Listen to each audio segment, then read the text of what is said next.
Well, hello everybody. Today we are joined by Barrie Schwortz, and today we're talking about the Shroud of Turin, which is what he's all about.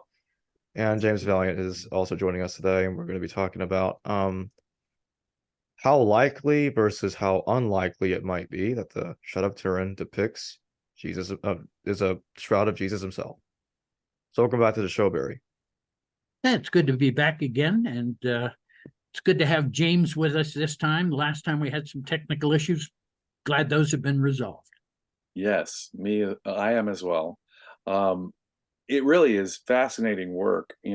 I have to admit that coming into it as a secular scholar, all my skepticism hackles were up initially. I'm aware that there are all these medieval relics that are demonstrably faked and forged, and that's what makes your work so interesting. You've sort of penetrated, and the people who initially looked at it said, oh well, obviously this was this is a medieval fake, Crusader era fake, but what's interesting is that you penetrated and asked us to question those initial findings even.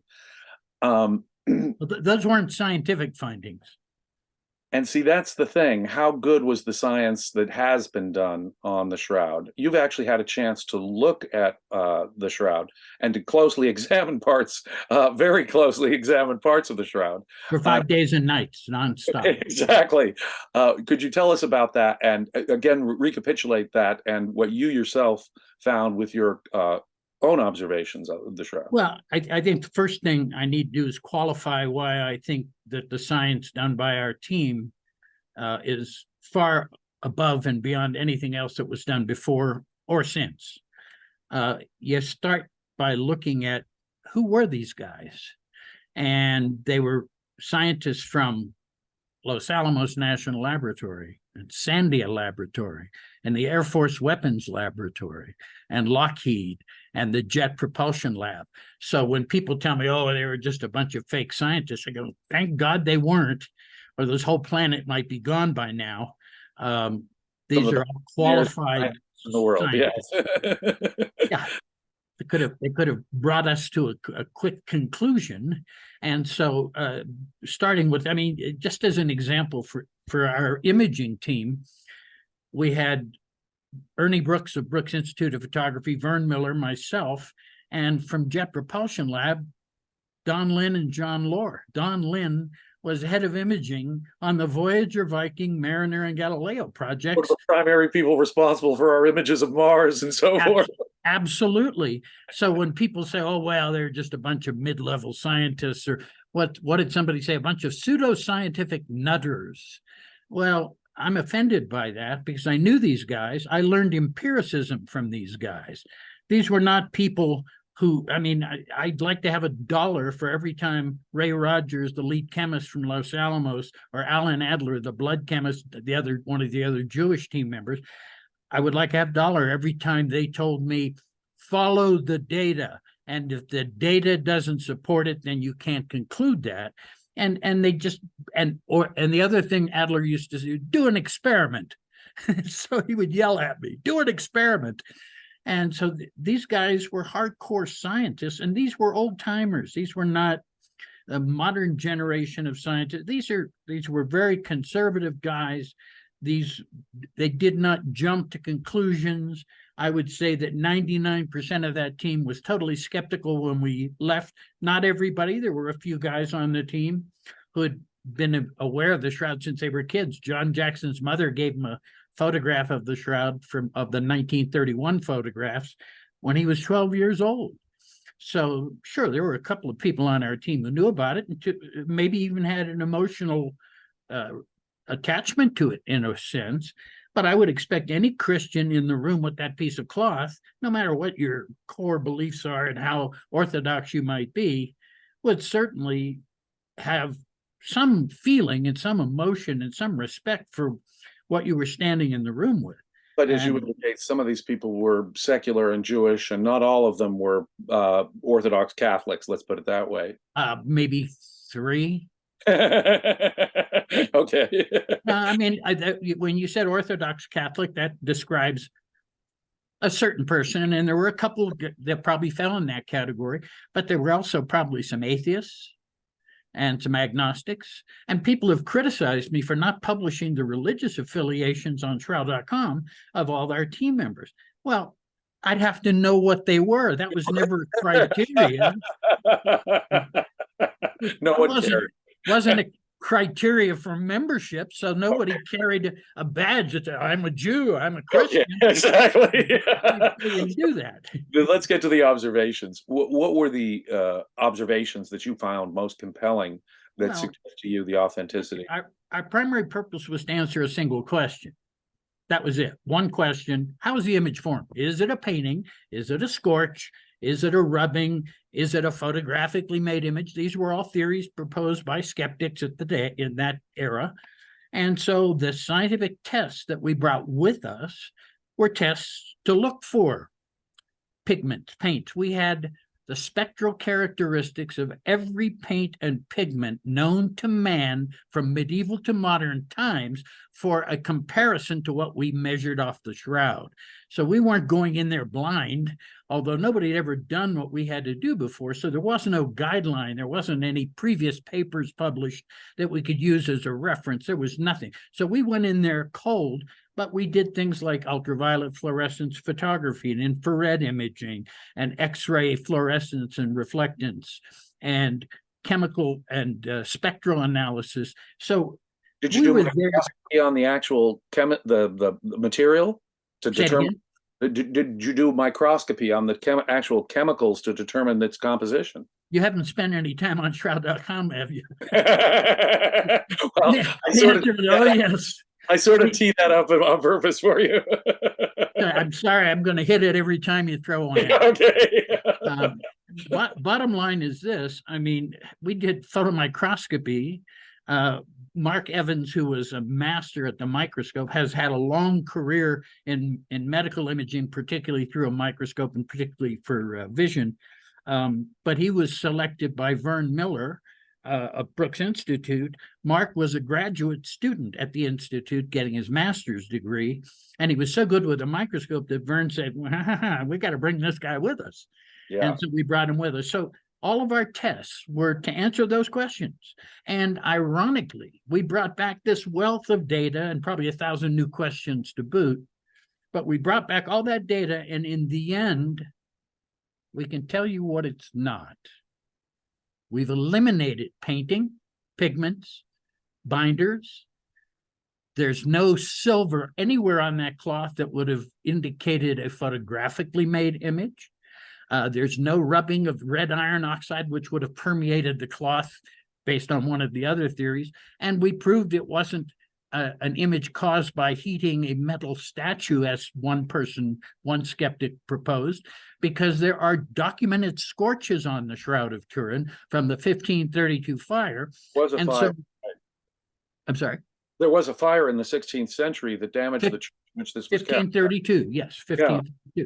So there are actual documented scorches on the Shroud. So we used ultraviolet fluorescence photography. And interestingly enough, scorched linen, and there was plenty of reference scorches on the Shroud, obviously. Yeah, scorched linen fluoresces in the red. The image and the background of the Shroud fluoresces in the yellow-green. And the image doesn't fluoresce at all and quenches the fluorescence of the background. So it was not the product of a high temperature event, thus excluding a heated statue as an image formation mechanism. So although we don't have a mechanism that we know of at this moment in time that can create an image with chemical and physical properties documented on the Shroud, but remember, this is critical. The Shroud has had one set of tests, in-depth examination, once in its history, 45 years ago. And, you know, the technology's advanced a little. Very much so, very much. So I don't believe we have enough data yet to exclude a natural mechanism of formation of that image, much to the chagrin of all my Christian brothers and sisters who are really going to get mad at me for saying that. See, that's it. I want to ask, since we can eliminate certain other possibilities, such as a painting, there's no pigment, we can eliminate the silver, it's no photographic technique that we know of, there doesn't appear to be any signs that it's a rubbing. there would isn't the combination of those, though, give you at this point enough confidence to say it was made by human body fluids? No, look, I can't say it was made by fluids because the body of the man wasn't soaking wet top to bottom. And we have imaging where there was no contact between the cloth and the body. Want to explain that one to me? There is a density correlation between distance and body. So where the cloth came in direct physical contact with directly touching against, right? Yeah. That's where the image is darkest. But as the distance between cloth and body increases up to about 4 centimeters, Right, the image just grows more faint. Right. Until it reaches extinction. Well, that's not something you can do photographically. Well, could it be gases from a decaying body? I mean, obviously this is a shroud, a burial shroud. Absolutely. So gases and fluids associated. Not so much the fluids. The body wasn't in that tomb long enough for any fluids of decomposition to occur. The only fluids that we see on the shroud are bloodstains and serum from blood. There are water stains from when they tried to put the fire out and got water onto the shroud. And with the capillarity, the water stains expanded and reached a peripheral, and around that peripheral, it gathered up any debris that might have been in that cloth and brought it to the edges of those water stains, enough for the water stains to be visible with X-rays. So they collected some particulates in all the water stains. But they are not responsible for the image. Now, as far as the outgassing, that's one of the theories that Ray Rogers had proposed. He said there was something else going on besides that outgassing, and he was looking for that when he died. And he was in the middle of planning an experiment to test that theory, but he passed away. The interesting thing is this. In our next update to the website is a new paper by immunologist Kelly Kearse, who's an expert in blood and DNA. Kelly Kearse took up where Ray Rogers left off, looking for that something else that Rogers found, something else going on, couldn't identify it before he died.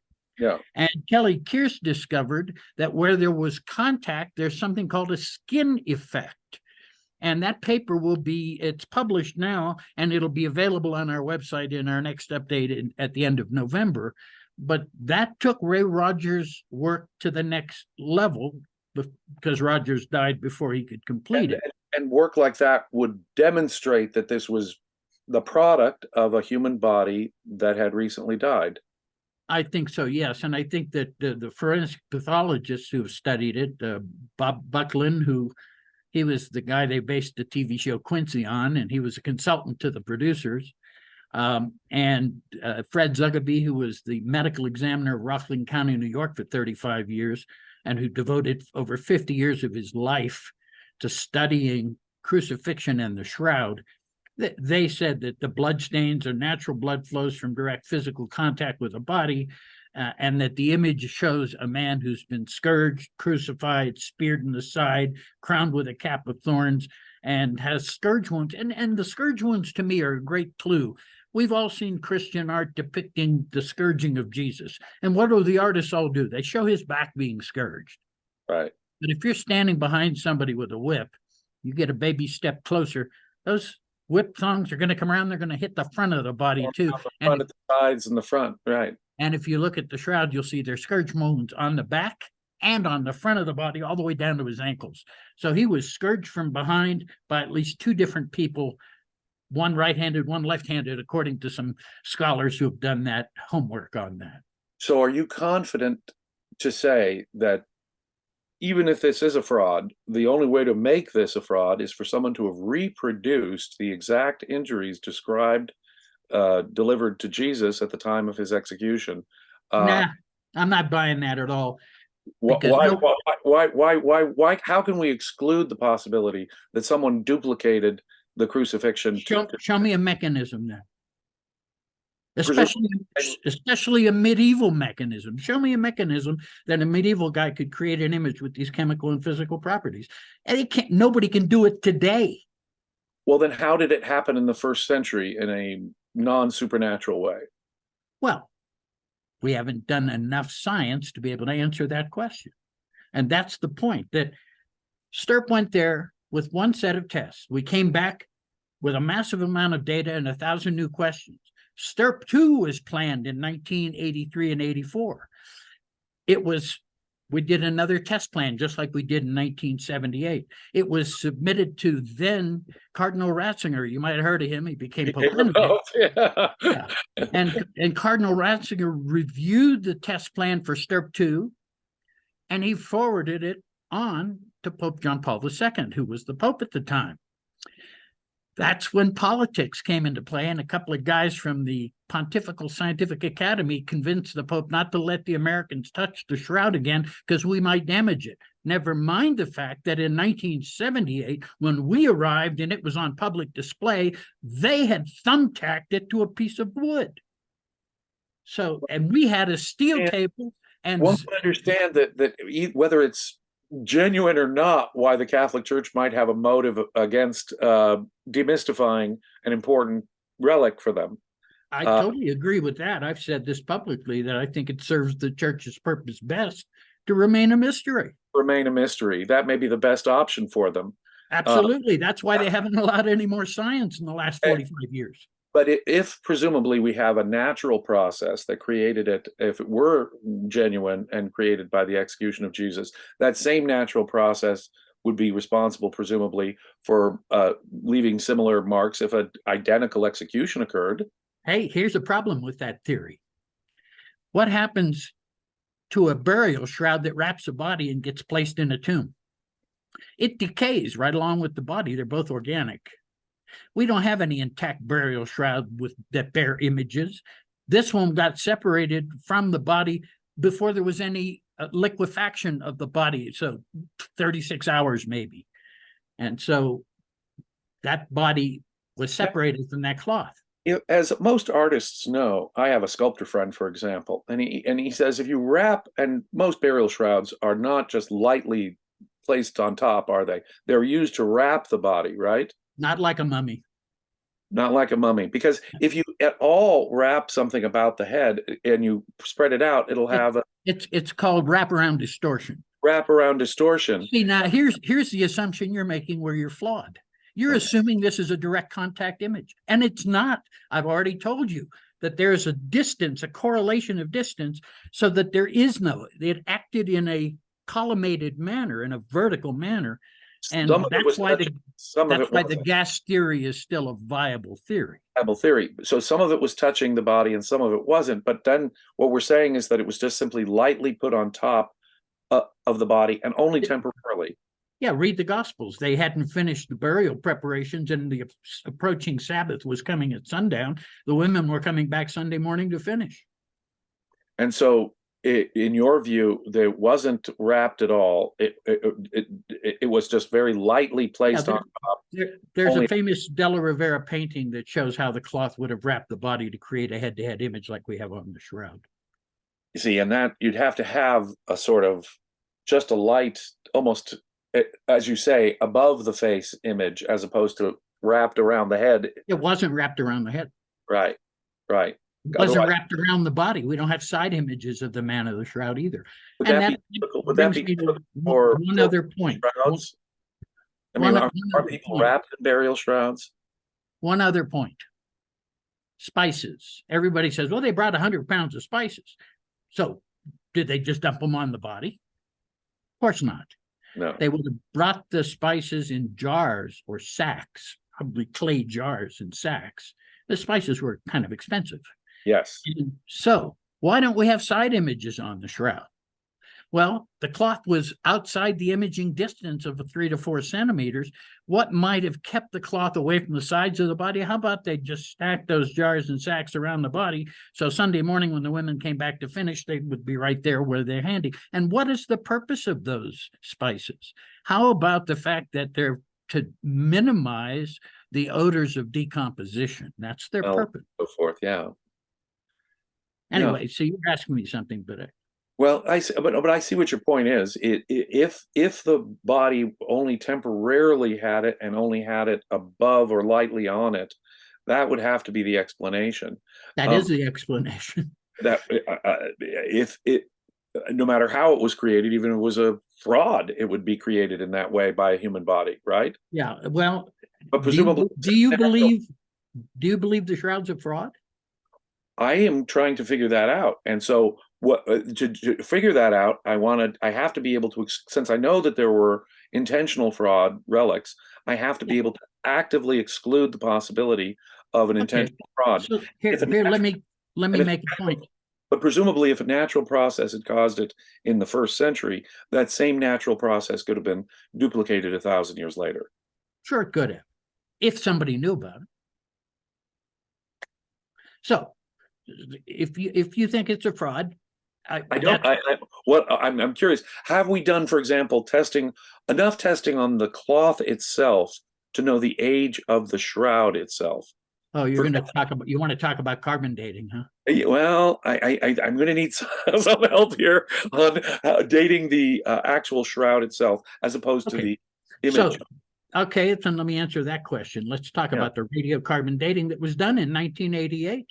Yeah. In 1988, they cut a little strip from one corner of the cloth, divided it in half, put one half aside, took the other half, divided it in thirds, and gave it to 3 radiocarbon dating laboratories.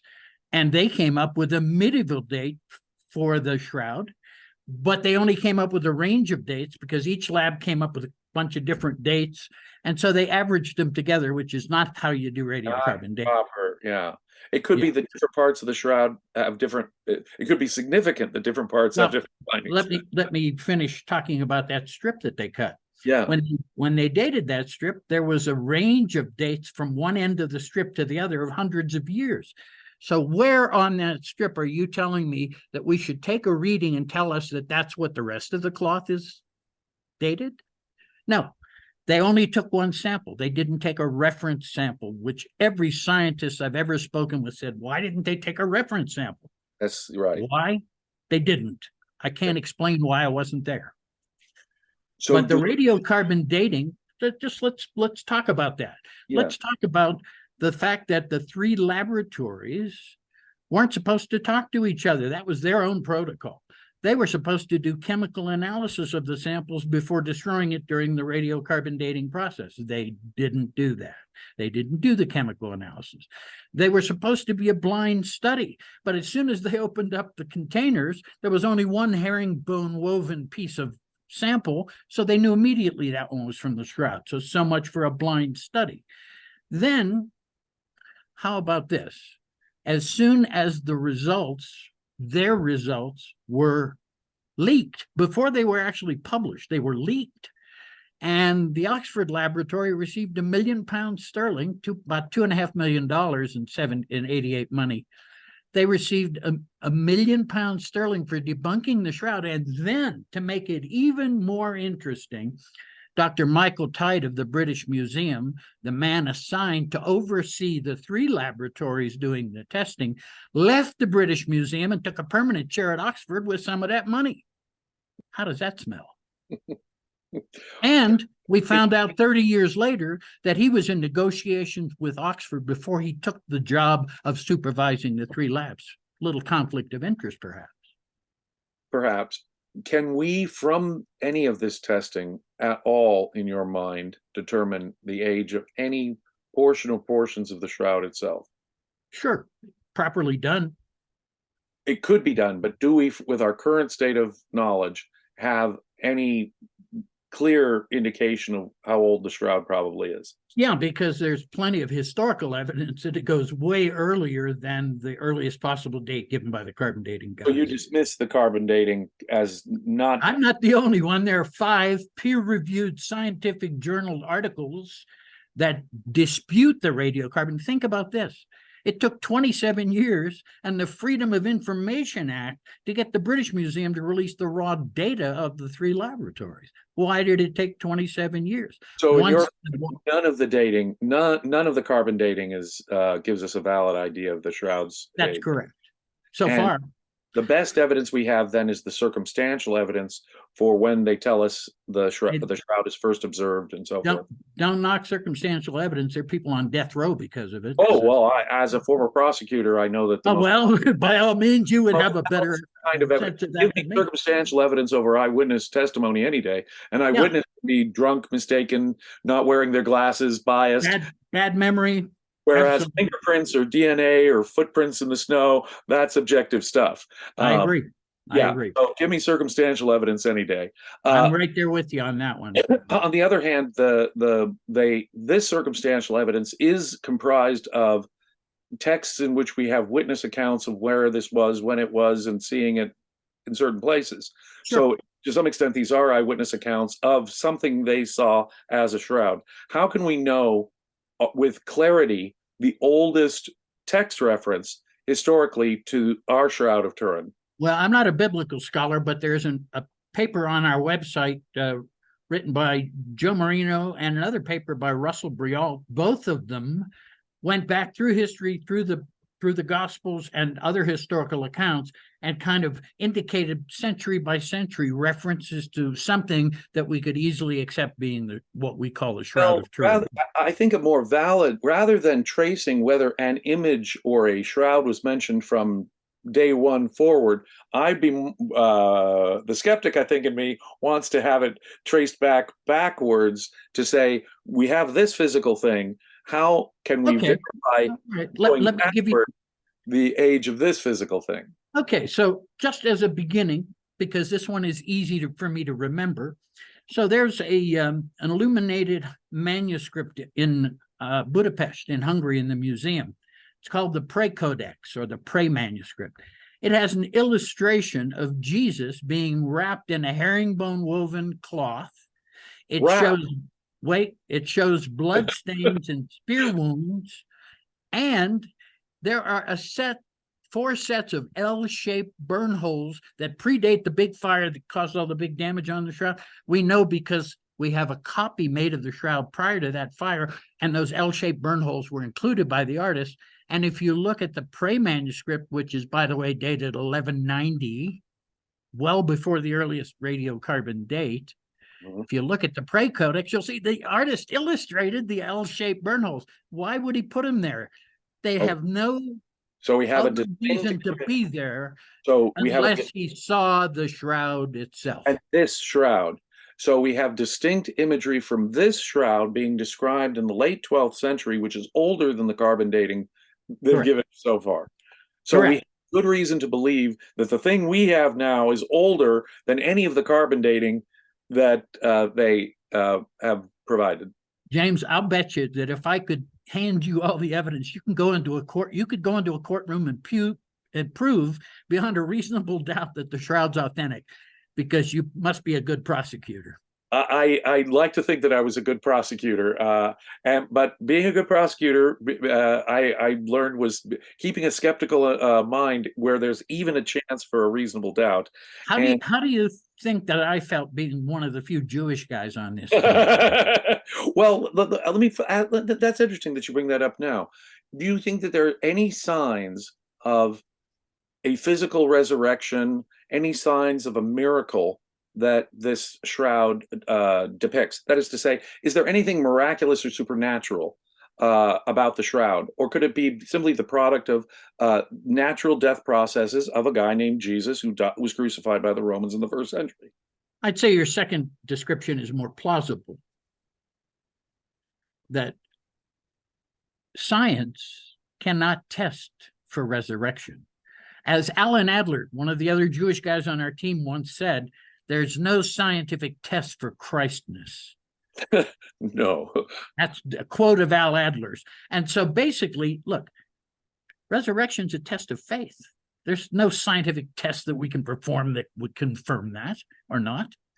And so I always tell people that if you need science to support your faith, then the problem isn't science. The problem is your faith. You should go back and re-examine that, because the whole concept of faith is to accept without having scientific evidence in front of you. Well, let me ask you this. You're convinced that this shroud is authentic. Correct. Then has this changed? Based on the science. Has this affected your religious beliefs in any way?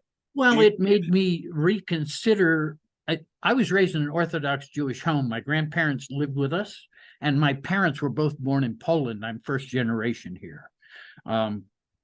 Total typical immigrant family. God was part of everything every day. Okay. So I've always had a faith in God. That was my belief. But I also walked away from Judaism and all organized religions because of the overwhelming hypocrisy that I see all the time. And we don't need to get into that, but I can see you nodding your head, so you know what I'm talking about. So I am secular, but I don't deny my Jewish background, nor do I need to be a Christian to accept the peer-reviewed science and accept the historicity of Jesus of Nazareth. And so what you'd say is that, on balance, since we have reports of what could be a shroud that go way back to Roman times, and since we have actual descriptions that make us clear that it's this shroud that is being described at a point earlier than the carbon dating, and since there doesn't appear to be any of these other ways, any evidence of painting, rubbing, some photographic technology they didn't have, even Right. silver or something like that. Yeah, So the first photograph was done by Nietzsche for Nietzsche in 1826. Okay, we still have his negative, by the way. right. Photography is a very recent thing. The Yes, idea that kind of imaging is that older. It is not hardly surprising that we don't find silver, for example. But we don't even find, like you say, iron rust oxide or something from a rubbing. You know, painting, lead paint or something. We found a few submicron particles of red iron oxide from pigments. Unfortunately, they were so scattered about and so minimal on the shroud that if you scraped them all together into one pile, you'd still need a microscope to see them. There's no more in the image areas than in the non-image areas. It was just generally scattered randomly across the entire shroud. So while most of the images are not made by pigment, there was some pigment found. There was, yeah, because there are 52 documented occasions where copies of the shroud were authorized by the king who owned the shroud, and then he allowed those artists to lay their copy onto the shroud to sanctify them and make them relics. And you don't think a few microns of particles of pigment might show up. You have the sweetest cat, by the way. Yeah, that's Squeaky. He wanted to make his cameo. He probably stole the whole show. But always. Always. Kids and animals, you got to be careful with them. You're very careful working with them. They'll always upstage you. I have to say that I am not convinced like you are. I'm not sure the evidence can support being convinced that this is the shroud of Jesus at this point. Well, here's the thing. When you say the evidence, I don't know how much time you've spent studying it. I'm in about 45 years now. Oh, you have much more than I do. Yeah, and here's the thing. I was a total skeptic. I made fun of it all. I said, oh, free trip to Italy, blah, blah, blah. I mean, I didn't take this very seriously, and I didn't care, and it didn't matter to my faith one way or the other. Right. So I did not have the same emotional attachment that some others might have had to this piece of cloth. And it took 17 years after we finished before the science ultimately convinced me this has to be the real thing. And like I said, you don't need to be a Christian to look at the peer-reviewed science, and there's massive amounts of it. I'm sure you haven't seen most of it. But you don't need to be a Christian. You can study the peer-reviewed science. You can accept the historicity of the historical Jesus of Nazareth. And that's enough right there to say that, think about who this man was and the impact he's had on the planet, more so today than when he walked on the earth. And so maybe it makes sense human who ever lived. So maybe the most influential human who ever lived. He's up there with Moses as one of the most influential people who ever lived. And both of them are our boys. Don't forget that. This is true. That's true. No, but anyway, bottom line is this. Okay. I resisted. I didn't want to accept, but I'll share one more thing with you because this is interesting. So they bring us the shroud. we're all panicky and rushing around because our equipment had been seized for 5.5 days and only released a day and a half before the shroud was brought to us. We had planned to be there a week early to unpack and set everything up. So we were pressed to the very maximum at the very end there. But being a photographer, I never go anywhere without a 10x loop in my pocket, a magnifier. And as soon as the shroud was put down there and unveiled, boom, I whipped out my loop. Close, and right. I start looking for paint and pigment and binders because I've looked at enough paintings in my professional photography career. I photograph paintings for the artist, for reproductions for the artist. So very critical copy work, if you will. Right. And I got to tell you, I knew within the first 10 or 15 minutes there was no paint on this cloth. None. That image is not the result of painting. Let me put my position, I think, as I can, as carefully as I can. I think one can believe that the image is older than, that the shroud itself is older than the carbon dating. One can believe that the image was not the product of any kind of pigment.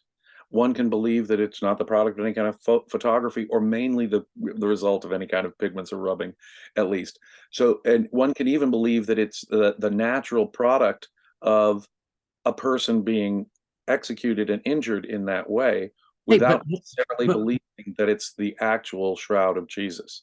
But one can also believe that it's the product of the resurrection. I'm not excluding that as a possibility. And I haven't begun by excluding that either in my thinking, if you notice. What I have said is that one can believe that it's older than the carbon dating, the product not of pigments or images placed on it, right. Believe it's the product indeed of those injuries and an execution of a human being, and still not believe. And because the frauds are, I do not put it past medieval Christians to kill someone in the same exact way Jesus was killed in order to create such a fraud. They sure killed a lot over those years.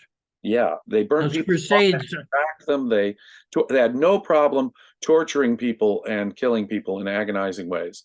Crusades are a bloody testament to the history of the church. I'm sorry. And because there is such a wealth is an interesting paradoxical term, such a large number of frauds and relics that we know were actual frauds, I think that makes me walk into this whole subject with a skepticism that would require me not only to know that it's older than the current carbon-14 tests are inadequate, and there's They've no been cast aside.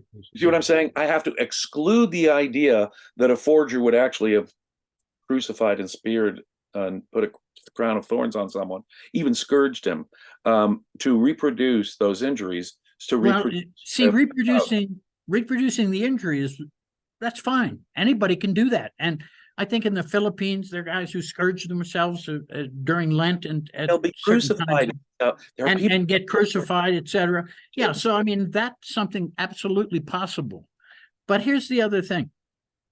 It doesn't matter to me whether you accept it's authentic or not, because I'm not keeping score.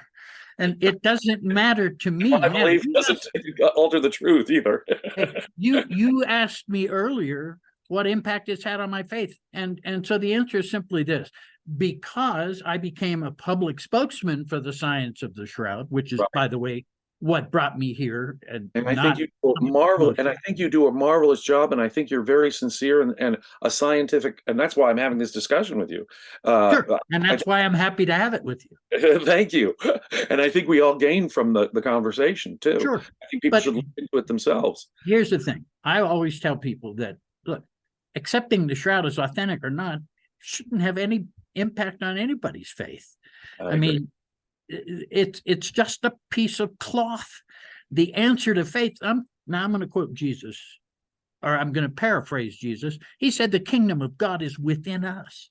So the answer to faith isn't on that cloth, but in the eyes and hearts of those who look upon it. That's where faith lives, in here. Of course. And so when I became public with the shroud, people started asking, well, what do you believe? And they weren't talking about the cloth anymore. They were asking me the same question you do. Right. Yeah. And But my, no and I one's didn't putting have an answer. I on didn't cloth, right? I didn't know what I believed. I hadn't thought about it. God had not been a part of my life for most of my 45, 50 years by then. Right. Right. And so, but it forced me, because my goal in the work I do with the Shroud is to be honest. And your to tell the honesty truth. and your work has done this much, sir. It has convinced me that the current science was done inadequately, including the carbon-14 dating. Well, especially the carbon-14, the science that we did in And 78 was pretty valid. And you've convinced me that this was not the result, at least mostly, of pigmentation, some painting on a shroud. And you've convinced me that this is likely to have involved the decay of an actual human body and the gases that come off from a dead body. That's plausible. Having convinced me of all that, they still need a little more to get me to the idea that this is the it's not my intention to convince anyone. That's not my role. My role is to say, look, here's the evidence. It took 17 years, but it finally convinced me, a non-Christian, that this is probably the burial shroud that wrapped the historic Jesus of Nazareth, okay? Took me 17 years. So my feeling to people is this: don't rush. And in the end, how much does it matter in the end? It shouldn't matter to if you have, look, you either accept things on faith or you don't accept it. This either is part of your faith or it isn't, and no piece of cloth will do it. But I will say that your observations are objective enough and have cast doubt on people who have derided the Shroud, such that the Catholic Church should forget their PR interests and set them aside and allow independent scientists to do full and thorough studies on the Shroud. Call up the Pope and let him know, would you? I don't think I have much influence with His Holiness, but if I did, I would definitely tell him to do more, to give some decent carbon-14, to take reference samples, to take different pieces from different areas, and to have it to be truly independent studies and so forth. And more than that, the Pope is the legal owner, and I have sources in Rome and in Turin after all these years. And they have informed me that this Pope will do nothing with the Shroud, that anything that crosses his desk regarding the Shroud gets handed off to one of his assistants or associates, and that he has no intentions of doing anything with the Shroud, scientifically or any other way. As a matter of fact, this may be bad news for some of the viewers here, there was hope of a public exhibition in 2025. Not going to happen now, because one of the textile conservators in Turin informed the Centro, the Center, International Center Study in the Archdiocese of Turin, that the way they display it vertically, I mean, it's horizontal, but up on its edge like that, that its own weight could be damaging it. And so they can no longer show it the way they showed it to millions of people over the years. For centuries. So now they're going to have to find a new way, and they're not going to get that done by 2025. Now, why 2025 was the target date? Because that's what John Paul II suggested back in 2000. And it happens to be the next holy year of the Catholic Church. How many Jewish guys know that, do you think? I have to say, I'm utterly unaware of when the next Catholic Jubilee 2000 every 25 years. 2000. Okay. But just ask, I'll tell you. But your observations have convinced me that we absolutely need to do further scientific studies, and I fear that the Church isn't going to let us do the studies that could make a more conclusive finding. I agree. Notice I'm not holding my breath. Yeah, nor am I. And that's unfortunate for the cause of human knowledge. Well, it's sad, but we both said this earlier, that it serves their purpose best if it stays a mystery. I understand that. Right. And this way, anytime they do whip it out for people to see every 25, 50 years, whenever it is, millions of people will come to see it. Millions. If we prove it's authentic, everybody will go, oh, okay, move on. Right. There's a downside either way for the Church. So what do they have to pay for testing? But let it be a mystery. And now you have people who aren't even Catholics or Christians that are interested in it because it's fascinating. It's a mystery. Exactly. And so, look, I understand their position. Obviously, as being one of the few guys still alive from the only in-depth scientific examination ever allowed on that cloth. Right. And we just lost another one a week or two ago. I'm so sorry. Of our team. Yeah. So as being one of the last guys standing from that, my role has always been, and you can read this on Shroud.com in that opening paragraph on the front page, there's a sentence that says, we believe, meaning I believe, that given the facts, you've got to make up your own mind about this. Don't take my word for any of this. Well, you certainly convinced me that the carbon-14 dating is inadequate. And you've certainly convinced me that it doesn't appear to be the product of pigmentation or some painting. And just with those findings alone, it calls for the traditional skeptics can't give us the standard answers that they gave us before, and it calls for further scientific study. I agree. And James, let me put it this way: it could very well be, for all I know, the shroud of Jesus Christ, a Jewish guy who was crucified in the 1st century. That's right. For all I know. Now, for all we all know, I mean, that to me is the most plausible explanation. Think about this. We live in the most image-oriented era of human history. Everybody has, their smartphones. I don't have mine handy here. Everybody has their smartphones with a built-in camera and a computer. And, we all do photography left and right. I'm glad I'm retired. I don't have to compete with every human being on the planet now. Right. But think about this, in spite of all the technology that we have, not one attempt at duplicating the chemistry and physics of the Shroud of Turin has been successful. Well, it may be that Just a statement of fact. Well, it may be that your findings actually show that one would need to crucify, scourge, and spear a human being to get those findings. Yeah, but here's the thing. If it was the outgassing that we talked about, the scourging and spearing and all that might not be necessary to create an image this way as well. Right. We don't know, because the problem and the reason Ray Rogers was unable to complete his work, aside from the fact that he died, was that he needed to work with a facility. It's called the Body Farm in Tennessee, and he was in contact with them because they're a forensics laboratory, and they put bodies in trunks of cars and back seats. And they know, as a former prosecutor who's done dozens and dozens of murder cases, I know absolute science that can tell you the age of a decayed body and the kind of gases and fluids that are let off. It's a precise science. Rogers was in touch with Arpad Vass, who ran that laboratory. And then Rogers died. More recently, we've been in touch with Vass because there's some people planning and perhaps taking it to the next step that Rogers couldn't take it to. But it means the acquisition of a human body no more than 3 hours deceased. Right. Not an easy task. Yeah, a recently deceased body, presumably, and hopefully, one preferable for the test, one who died in a way that caused them to bleed to death.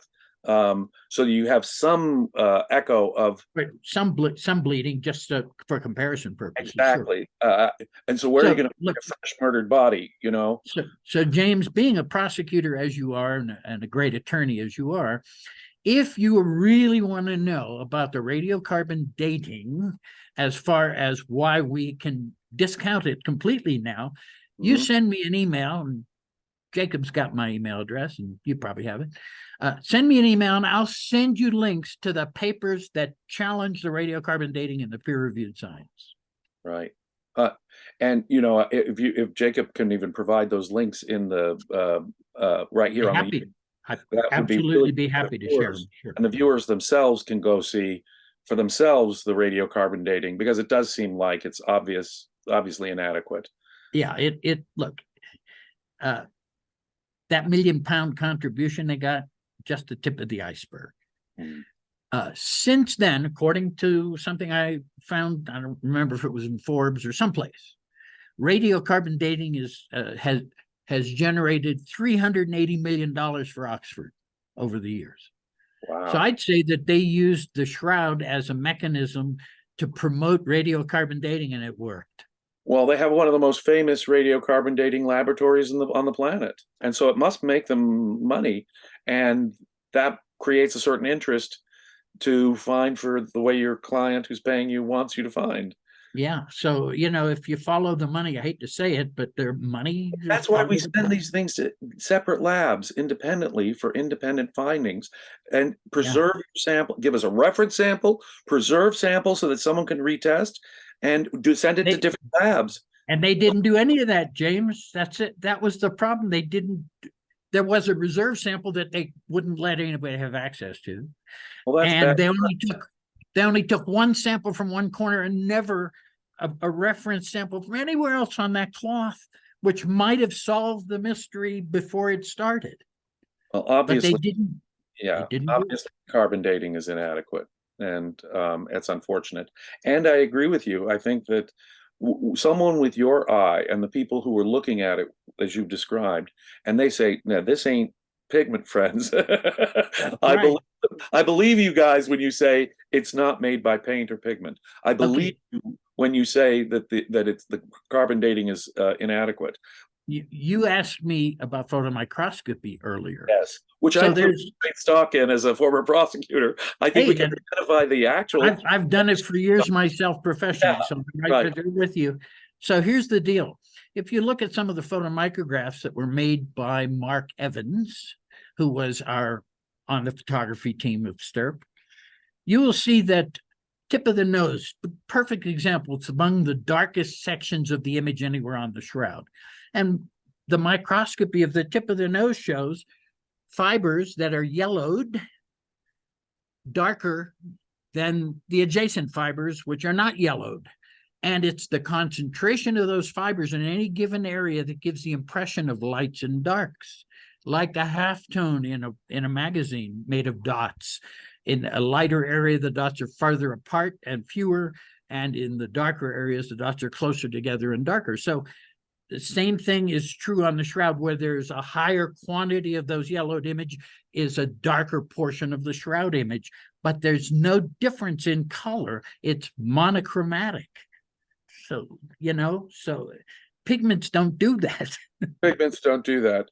This is some kind of natural process that created this. I believe so. I'm not sure what it is.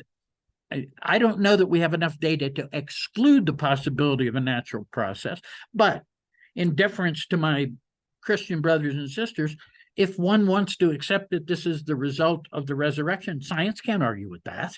Well, yeah, and like you say, that we're not going to find some proof that was that by its nature. And so, of course, we have to look at all the exhaust, in fact, all the natural possibilities. But it seems to me that we should be looking for a natural body decay process as opposed to any kind of paint, pigment, rubbing, fraud. We have eliminated that to a scientific certainty. Right. You haven't heard me say that about anything up until now. Right. And I think I'm confident this isn't a pigmented fraud. We need real studies on this. The studies that have been done so far have not, and there is science that can hopefully tell us the actual chemistry of what those images come from and the actual age of the cloth, and that's what we have happen. Yeah, it's on Shroud.com, except for the age of the cloth business. All the papers that our team published in the finest peer-reviewed scientific journals of the day are all available freely on Shroud.com.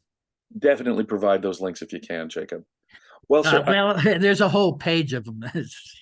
Well, I'll give you a link to the page. Okay, thank you. That'll probably have to do it. But thank you so much. It's always great having these conversations. I don't think people realize, I think a lot of skeptics have in their minds put the Shroud of Turin completely to bed as a medieval forgery. And not just skeptics, people of faith have done that. Right, and so forth and so on. But I don't think it can be dismissed so simplistically. I agree. And I think you've done a very important and valuable service in terms of your actual observations and bringing them to people's attention.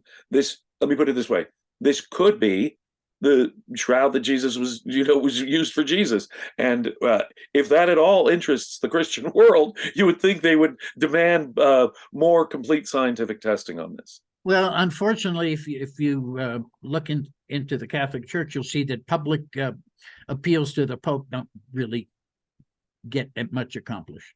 And that's unfortunate. But thank you for your work. Very courageous and always insightful to listen to. Look, you're a prosecutor, and you know that my next statement, you're going to agree with me. The truth is easy. Telling the truth is easy. Making up some BS to convince somebody. Notice, I'm not trying to convince you of anything. Frankly, and I don't mean this in any negative way, I don't care what you believe. That's up to you. My belief won't change the truth. Yeah, what it says on the front page of the website is that we believe that given the facts, you have to make up your own mind about this. So I'm not telling people what to believe. It's like, here's the evidence. Decide for yourself. Right. It took me 17 years. I'm not even a Christian, but I got convinced. I hear you. Thank you very much for this conversation. It's always fun. My pleasure, James. Bless you too. Thank you both of you for joining me. This has been great. Hello viewers, thanks for watching this video from the History Valley YouTube channel. Please don't forget to subscribe and hit the notification bell. And if any of you wish to further support this channel, please consider checking out this channel's Patreon page and becoming a patron, and or donate through PayPal or through Super Chat during your live stream. Thank you.